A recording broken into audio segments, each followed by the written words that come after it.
Welcome to this week's City View here at Central Middle School. A beautiful new middle school that just built a few years back at the invitation of a number of students. A few weeks back I received a letter, or actually several letters from several students working on science projects on how they could improve the environment. And I was so impressed with the letters. We followed up and asked for a meeting, so I come down and the youngsters presented their projects. And I wanted to share it with you. So what we've done today is invited these students to come in, talk a little bit about their projects and talk about the importance of this issue environmentally. So I'm so grateful for these kids for participating and really leading among their peers to help save the environment. So I hope you enjoy the show and I think you'll be quite impressed as I am. Welcome to this week's City View. I'm here today joined by some great students at the Central Middle School, and we're going to talk a little bit about some projects that these terrific young people are going to share with us. So first of all, I'd like to do is pass the mic around, introduce yourselves, tell the public what grade you're in, where you're in, and what you're interested in. You take the mic. Hi, I'm Maddie Barza. I'm in 7th grade here at Central. And what is your favorite subject? I'm really interested in science. Excellent. So, hi, I'm Caitlin Vu. I'm in 7th grade here at Central, and I'm really interested in history. I'm Molly Nelson, in 7th grade as well at Central, and I like science. Okay, so we were down here a couple of weeks back at the invitation of these young people and to talk a little bit about their science project. And it's a lot to do with the ocean and the pollution we're dealing with today. So what I'd like to do is, who's going to go first and talk a little bit about what your project is? So, what we wanted to do with this project and what we were given the opportunity to do was kind of like choose a problem that's currently in the world, and it could be any problem, could have to do with any like relation, could be environmental, could be like about society. So we chose to focus on kind of ocean pollution and like how the marine life is being affected by mainly causes like by humankind. So that's mainly what we try to focus on in this project. Which is terrific because Quincy has 27 miles of coastline. We're a maritime community. On the east, obviously, is the Atlantic Ocean, and the north is the Neponset River, and the south is the Town River. And then, of course, we've got a lot of creeks in between, and they all feed directly into the ocean. Yeah. So, like, that being said, like, we all grew up in Quincy. At least I think so, yeah. Yeah. So, we all grew up at the beaches, and, like, we always were there during the summertime. It's a great time, great place to be. So, yeah. So at this time, we've got to go to the website, and these young ladies are going to talk a little bit more in specifics about the project. So as the mayor previously mentioned, Quincy and a lot of places around the world depend on the ocean for their economy. So that's why ocean pollution is a big problem and part of the reason we chose it for our project. 1.4 billion pounds of trash accumulate in the ocean annually, and an estimated amount of $300 million is spent by public agencies on litter cleanup. Though that was what we did here. Well, as part of our project, we hosted a beach cleanup this weekend, cleaning up Wollaston Beach.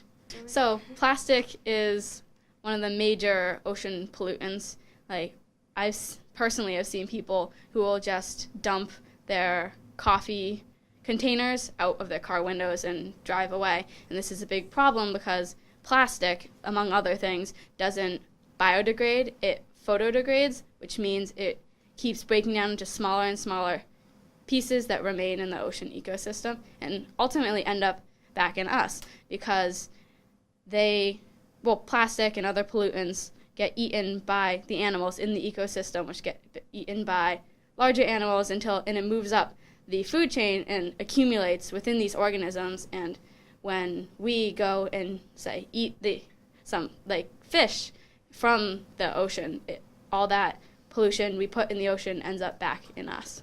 So the next topic that we tried to focus on was kind of like how ocean pollution, among other causes, affects the marine life. And so I just wanted to share that today, 60% of the world's major ocean ecosystems that host living creatures have been degraded or being used unsustainably. Half of all the marine life, which includes many species of sharks, whales, phytoplankton, corals, and sea turtles have been lost in the past 40 years, which is an alarming number considering the rate that humankind is like kind of developing, and that includes causes like climate change, like ocean pollution, as Maddie said, and like kind of like overfishing. So a big factor to this is that all the species in the marine ecosystem are connected, and saying that like say that you like take all of the species out of the ocean, that's going to leave no food for another species, but then leaves no food for another species, and then goes all the way up to us. And in New England, we rely on seafood a lot for our economy, which is extremely bad problem that we have to focus on. Not only our economy, but our diet, correct? Yeah. So as I said previously, there's a lot of human impacts on the environment that we have to focus on, and one of those things is climate change. So the next group is going to talk more about coral bleaching, which is a huge factor that is degrading the marine life in the oceans. Corals are like the home of like a bunch of amazing species. And personally, I've been able to see a lot of these as I've been privileged being able to go to the Caribbean and stuff. So yeah, that's been a really important aspect of my life, and I couldn't imagine it any other way. So they're going to get into the corals in the next discussion. Yeah, in the but next for discussion. now, the work that you're doing and focusing on, I think it's a pretty good idea to remind people that a lot of the storm drains that are on the streets all lead into the ocean. They're there for drainage.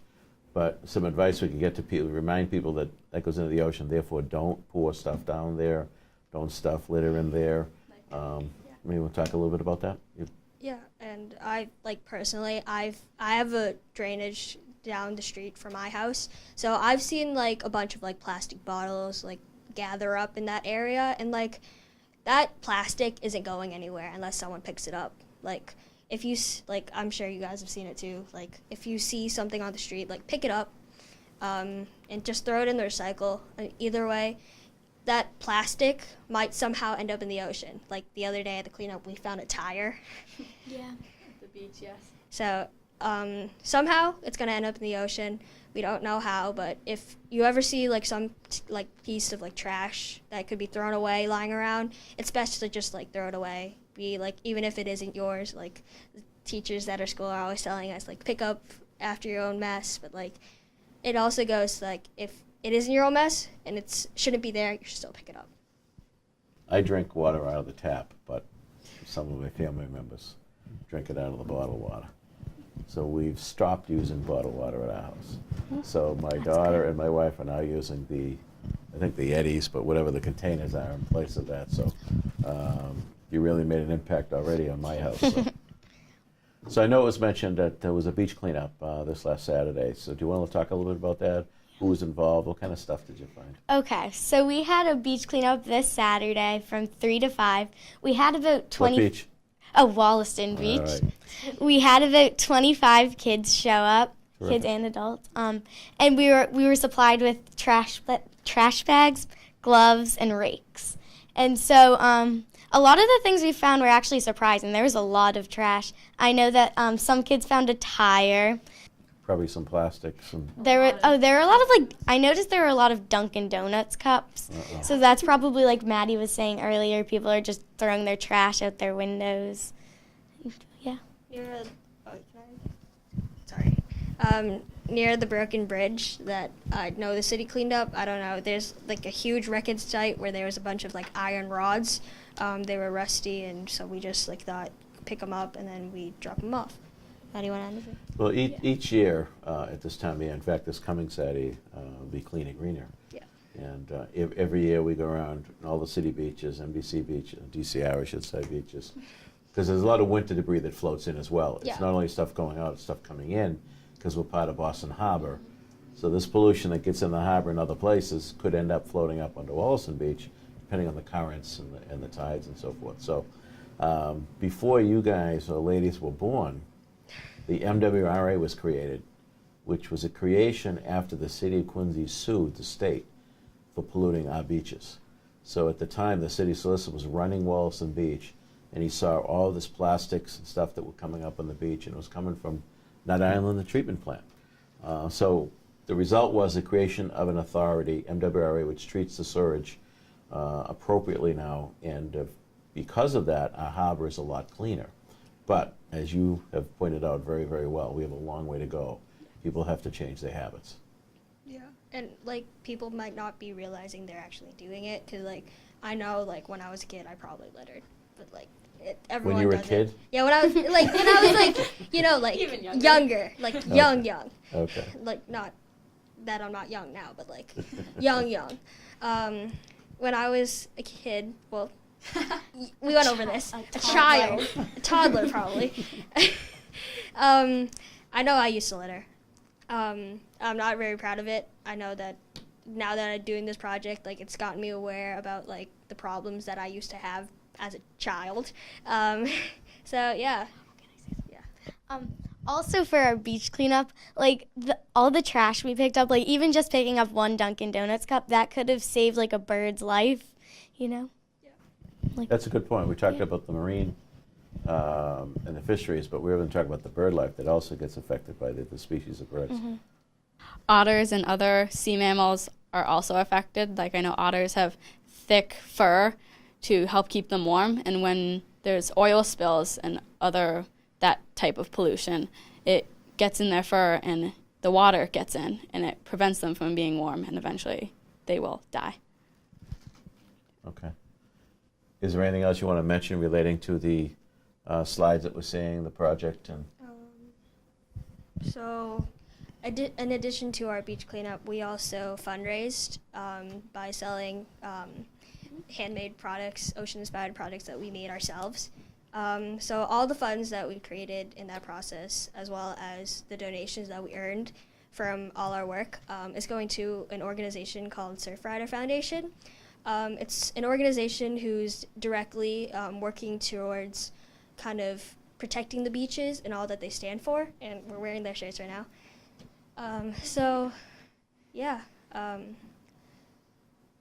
It's just one of the many ways that we can help to try to like become a part of something bigger, and kind of, I guess, invest in like the global companies that are working, that can do much more stuff than, us three are able to do. So, yeah. Do you want to? But everything starts with one person, right? With Yeah. one individual talking to another individual. And then each of you have influence over your peers. And, the old saying about preach the gospel, and when you have to use words. So in other words, by example, you folks are showing your peers and the public at large that what to do and what not to do.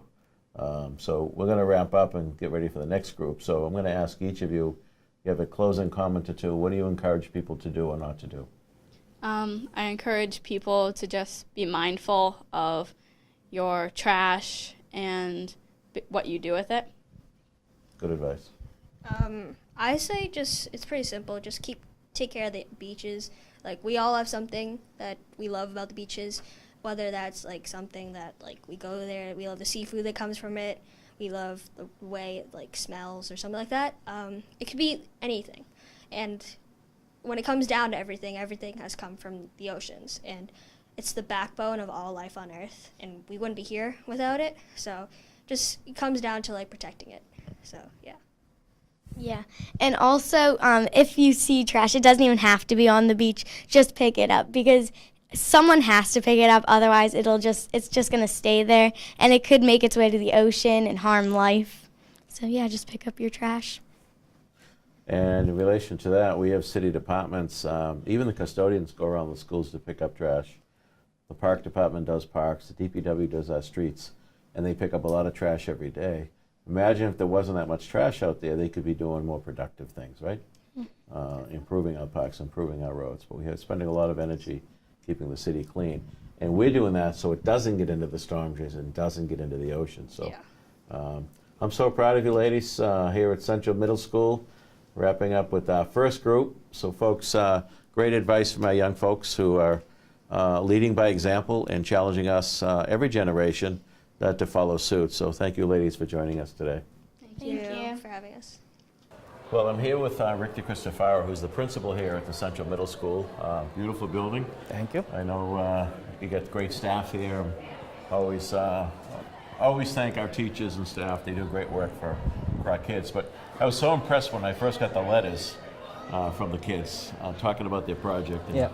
and of course, as you know, we came down with your permission, met with them, and then today we're doing a little bit of filming on the show. So maybe we could talk a little bit about, from the teacher's perspective, what this is all about. Yeah. How you challenge the kids. Yeah, so Miss Bailey Dumas, Miss Rooney, Miss O'Brien put together this project, I Was Here project, and these two groups focused obviously on beach life or coral reefing, and there are so many other groups that have focused on autism. They've focused on raising money for equipment for sports that students may not be able to purchase themselves.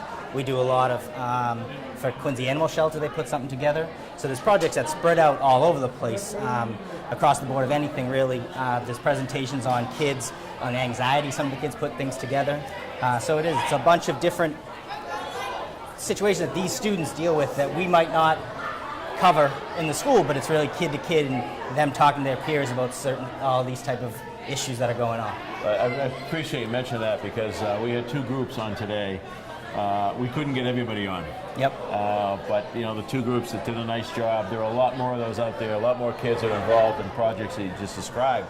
So we're grateful for all of them for really working so hard. I'm quite impressed, really, the kids I've met. We were talking, some of us that putting together the show, that the kids seem to be a lot further along today than when we were that age. Yes, yeah.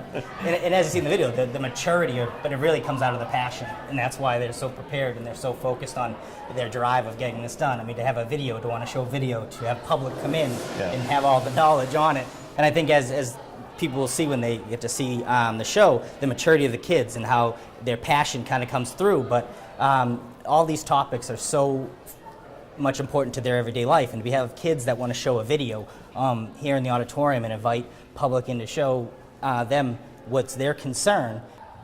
When I was in the 7th grade, I didn't know what a coral reef was. I can tell you that. So when you list off some of the subject matters that these kids are attacking or approaching to come up with ideas, and so I just think it's remarkable. I think we've come so far. In many ways, we always talk about the good old days. I know when we were kids and so forth, but and I mentioned in the show that frequently we read about the kids that mess up, and the problems. But you know, when you come into a school like this, and I'm in the schools frequently, it just reminds me that the future's in good hands. These kids are remarkable, from every aspect. I mean, they're just great kids. So we appreciate all you're doing. And I know at this point we're standing in front of the entrance to the auditorium. And this was actually a entrance to the old Central Middle School I think it was on the Butler Road side. Butler Road, yep. Yeah, which is really impressive. Quincy granite carved. So that's a piece of the old in the new building. Yeah. Although, how many years are we in here now? It's 14. So how many years in this building? this is going to be 5. 5 years. That's unbelievable. As we move on to build our building our new Sterling Middle School. So this is pretty impressive. So I want to thank our terrific principal, Rector Christopher, for joining us today. And once again, thank the kids who did just an incredible job. Thank you. Thank you. So our next project we're explaining here on City View. We're here at Central Middle School. Earlier we heard from folks, your peers and students here at Central about their project. So today we're going to talk a little bit about your project. But first, if you could pass the microphone around, introduce yourself, say what grade you're in. I'm Eric Lee, and I'm in 7th grade. I'm Abigail Newton, and I'm also in 7th grade. I'm Wee Home, and I'm also in 7th grade. I'm Dominique Dang, and I'm in 7th grade, and our I Was Here project is coral bleaching. So the last group talked a little bit about the importance of not polluting the waterways and what it meant to marine life. And I guess pollution has something to do with your topic as well. So who's going to start? Let's explain to people, what is coral bleaching? So coral bleaching is when coral reefs are put under thermal stress. It's like when pollution makes the water temperature increase, and the coral is like put under stress, so it expels the algae needed for it to live. The algae provides the coral its food, most of its energy source, and once it leaves, the coral is basically dead. And when the tiny algae also provides its bright color, so that's why the coral turns white, hence the name coral bleaching. Have any of you ever seen a coral? Yes. Up close? Yeah. Where were you? In Christmas actually, I went to vacation in Hawaii. That's where Wow. I really experienced coral reefs for like the first time. Nice. Never been to Hawaii. How about you, Abigail? Where did you see the corals? I saw them in Florida Okay. because we were like swimming with the sharks. And what kind of cool species did you see? Do you Well, remember? we were in like a pool, kind of. I don't know if it was real or not, but Okay, so the coral bleaching is pretty important to us because like it doesn't just affect the coral, but it also affects like the economy, and basically it's like what's gonna happen in our future, and like yeah, we're basically protecting our own futures. So what kind of things can we be doing to help with this cause? We can like pollute less and like switch from like coal and like other fossil fuels to more renewable energy sources like solar or wind. So we're doing some of those things in Quincy.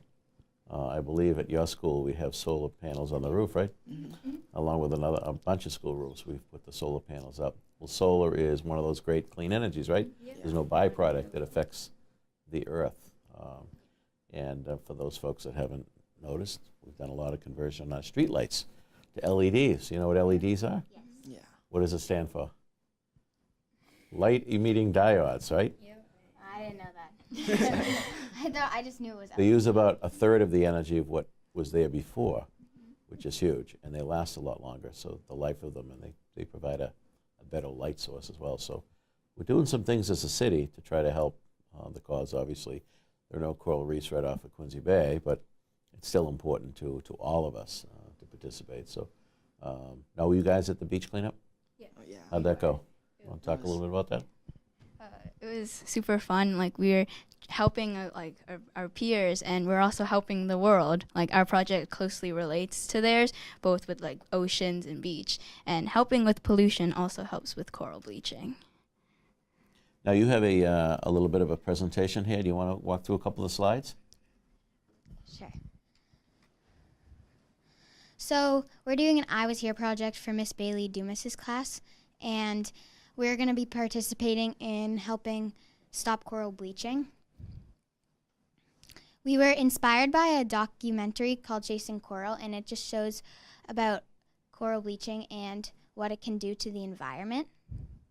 Can people see that? Can they go online and see that? So we're actually screening a Chasing Coral documentary at the school on May 24th. Oh, terrific. And it's from 3:30 to 5:30. And From 3 to 5. Is anybody welcome? Everybody is welcome Okay. to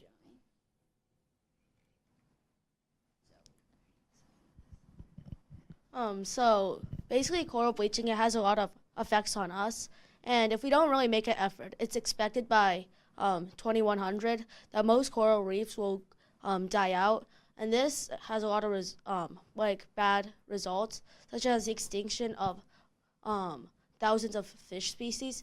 And they also protect our shorelines from natural disasters. And coral reefs, not only is it environmental, but they help like our economy, as 500 million people will be affected by this, because coral it supports the tourism and fishing economies. So like stated already, we're screening the documentary Chasing Coral on May 24th from 3 to 5. It's about like this group of scientists that like are trying to record the effects of coral bleaching and show the world about it. And it's really funny and like interesting. And also we're selling like 3D printed coral figurines for $1 each to support our cause. And like everything will go to the Wild Nature organization to help stop coral bleaching. So we recently met with Mayor Koch a few weeks ago, and he really generously donated $1,000 to our cause, and that was amazing, and our group was really, really happy to get the donations. And like we already talked before about like how Quincy's going green, and that's one of the best things we can do to help coral bleaching, because Massachusetts, we don't have coral reefs, but it's similar to like our swamp, our marshes, and us protecting them, and both are really good causes that we all need to protect. Now, one of the other items we're doing as a city, now we've talked about things we shouldn't do, There's things we can do, and one of those is by planting more trees. That's what happens with trees. Deforestation's going, and But they when you plant provide a tree, what does it provide? What does it do? oxygen and takes in carbon dioxide. So it really filters the pollutants in the air and puts out oxygen, which we breathe. So we're planting about 300 trees citywide as we speak. So that's a good project. Anything else on the slideshow? Is that I have a cool fact. Sure. There was one coral bleaching in Australia. 1/3 of like the east coast was struck. And that's the same as if all the trees from Washington, D.C. to Maine suddenly turned white. And that's a lot of trees. Sure. So that's a big, like, bleachings are happening more often than now. So we need to stop. And that's, yeah. Everyone's been really supportive, and like everyone at the school, we support each other's projects and what we're trying to do for the environment. How And about other schools? Have we talked to any other middle schools? we are almost done with our letters to them because we began drafting them about like a month ago, and we're almost done, and we're hoping to send them out like a week from now. Okay. Great. Anything to add that we're missing about this? Don't be shy. Anything you want to add? Lots of our like classmates bought like the coral figurines, and like we're really thankful. Let's hope they don't get in the ocean, right? Yeah. Turtle will choke on one of those. They'll think it's a radish. Well, I applaud what you're doing. Thank You know, we appreciate the special attention you're paying to these issues, you and the group before you. And it's a reminder that, you know, we're on this earth a short time. The earth's been around a long time. And it's our job to take care of the earth for your generation and the next generation, right? I mean, it sounds corny, but leave it a little better than we found it. And I think that's what you point out so well. So I'm going to ask each of you if you want to give a closing comment or something you want to remind the public what to do or not to do, how they can help. I think most important, come to our screening, May 24th. It's from 3 to 5. We're screening the movie, and it's a really good movie to display what coral bleaching is. And that will be right here at Central Middle School. Also, like as a closing comment, everyone can like make a difference, even if it's really small and you're just converting your house to solar panels or something like that. You can make a difference in the world. Yeah, like kind of going off what Abby said, you just want to like even small things, just take notice of them, and if all of us just improve like just a little bit, together we'll improve a lot. And like, don't forget to buy our coral figurines. Well, thank you so much. So, folks, if you get a chance to come by Central and join in and review that documentary that these youngsters have spent some time on, and the money they're raising is going to go toward the effort. So, any donations they'd accept as well toward that effort. So, thank you again for your interest, for working so hard and going really the extra mile in this whole thing. So, Thank you. pleasure. So we'll wrap up City View this week. I hope you've enjoyed your time with us here at Central Middle School. And there's times people maybe get discouraged by what they read in the paper about the future generations. But I tell you, I am encouraged by what I see here at Central Middle School and in all our schools. I have the opportunity to go around to all our schools and see our young people and enthusiasm, energy, and intelligence that they have. And in this case, bringing it forward toward a very important public issue. So thanks for joining in City View, and thanks, kids, so much for your work.